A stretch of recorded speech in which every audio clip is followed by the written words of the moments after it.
안녕하세요, 여러분. 여러분이 그 제출한 중간고사 그 답안지를 보면 공부를 많이 한 학생 중에도 답안 작성 요령을 못해서 점수를 충분히 받지 못하는 학생이 있는 것 같아요. 그래서 모범적인 답안 작성 요령에 대해서 간단하게 설명을 하겠습니다.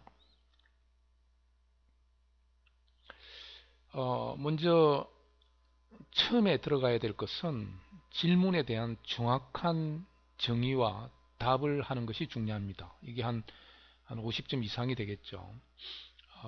그 다음에 그 정의나 답을 설명하는 보충하는 예나 사례나 특징을 설명하는 것이 한 50점 됩니다.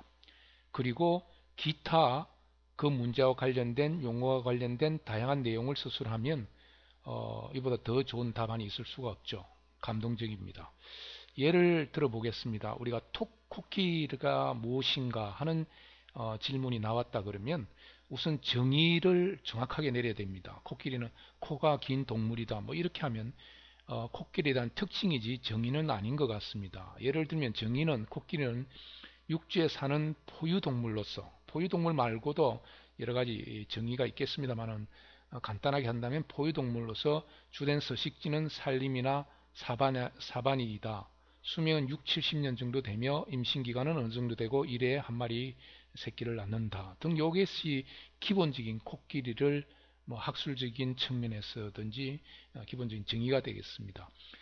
코끼리의 특징을 보면 성숙한 암컷이 이끄는 가족 단위로 3, 40마리가 집단을 이루고 산다는 등 살 가죽이 두껍다, 털이 없다, 그리고 코와 상아라는 그런 특징적인 몸체를 가지고 있다. 뭐 이런 것들은 코끼리를 정의를 보충하는 특징이 되겠습니다.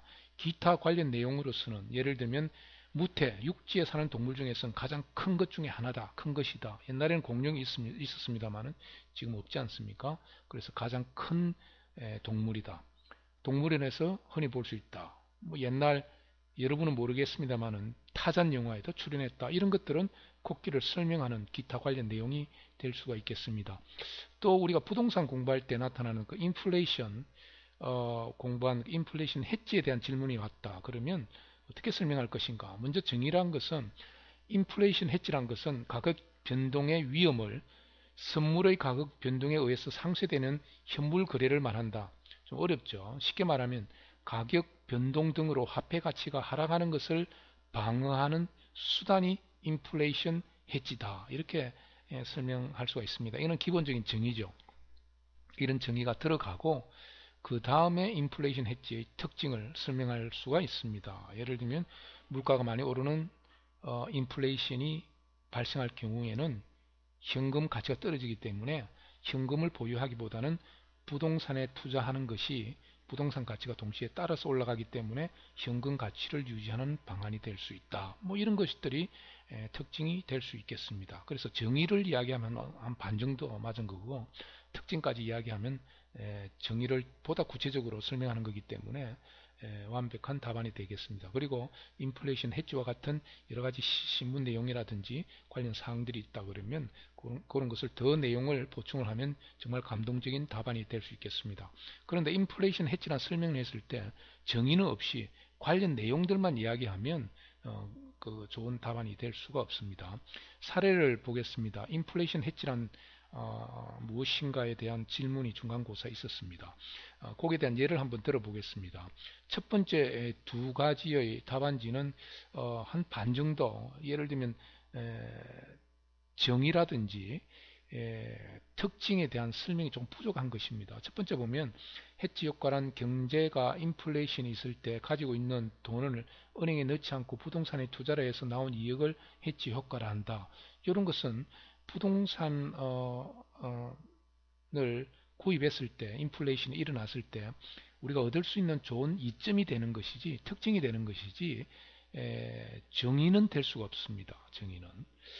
두 번째 질문은 인플레이션 했지 나라에서 갑자기 아주 많은 양의 화폐를 찍어낸다고 한다면 그렇죠. 인플레이션이 일어날 수가 있죠. 돈의 가치가 갑자기 하락하게 된다. 이때 사람들은 돈의 가치가 갑자기 하락이 돼버리기 때문에 안정적인 자산이 부동산에 많은 투자를 해버리는데 이 현상을 해지 효과라 한다. 그렇습니다. 이럴 경우에 부동산 해지를 정의는 될 수 있겠죠. 이런 경우에 부동산을 사는 것을 우리 해지라고 한다 그러면 이 해지를 했을 때 어떤 특징이 있는지 어떤 좋은 점이 있는지 하는 것을 조금 더 설명을 해야 되는데 그 설명이 좀 부족한 답안이라고 볼 수가 있습니다.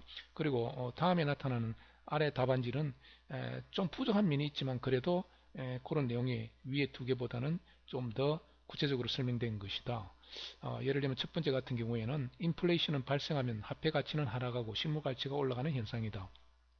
예를 드는 거죠. 기존에 500원짜리를 인플레이션 시 1000원을 주고 사는 것을 말하면 쉽다. 기존의 동일한 물건이 가격이 상승하는 것인데 부동산의 경우에는 인플레이션 현상에 따라서 손실이 적고 가격이 같이 올라가기 때문에 손실에 대한 울타리 효과를 볼 수가 있다. 이것을 우리가 해지라고 한다. 대표적으로 인플레이션 발생 시 사람들이 부동산에 투자하는 것을 보면 알 수 있다. 이런 식으로 좀 더 구체적인 설명과 정의와 함께 예를 들었기 때문에 요 점수는 위에 두 개에 비해서 좀 더 많은 점수를 얻었다고 볼 수가 있습니다. 그 밑에 걸 보면 해지란 것은 영어로 해지로서 뚫타리란 뜻이다.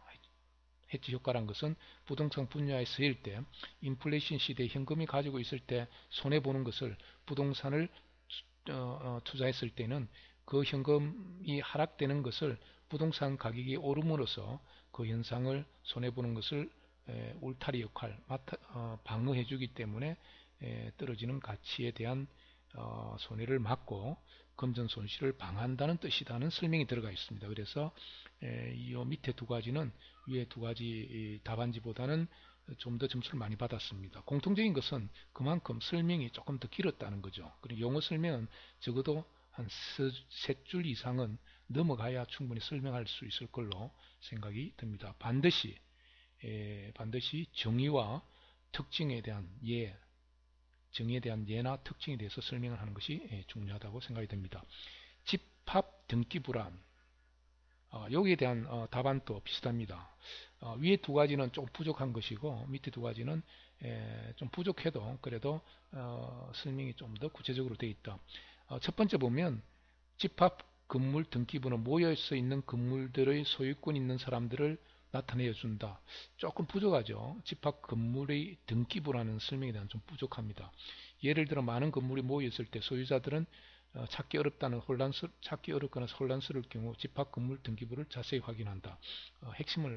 설명은 그럴듯한데 핵심에서 좀 벗어난 경우가 많습니다.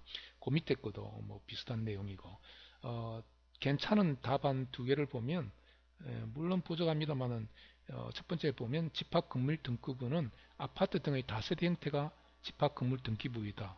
좀 어색하지만은 다세대 아파트 등 그리고 등기부는 표제부 각각 얼굴이 나누어져 있다는 이야기가 그렇게 특징이 좀 설명이 되어 있습니다.